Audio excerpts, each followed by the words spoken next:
The invention of the internet has brought about many changes in how we conduct our lives and our personal business. We can pay our bills online, shop online, bank online, and even date online.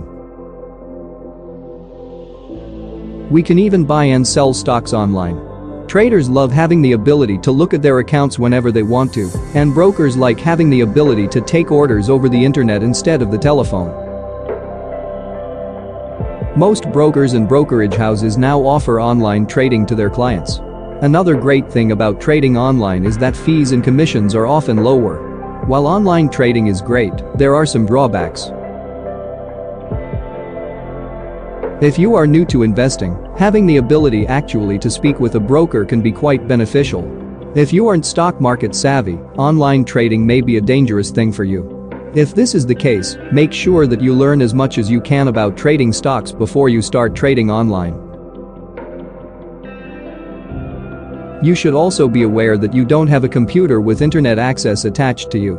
You won't always have the ability to get online to make a trade. You need to be sure that you can call and speak with a broker if this is the case, using the online broker. This is true whether you are an advanced trader or a beginner.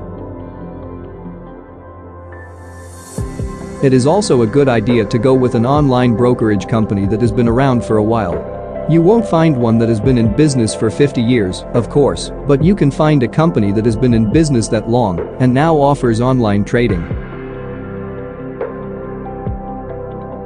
Again, online trading is a beautiful thing, but it isn't for everyone. Think carefully before deciding to do your trading online and make sure that you really know what you are doing.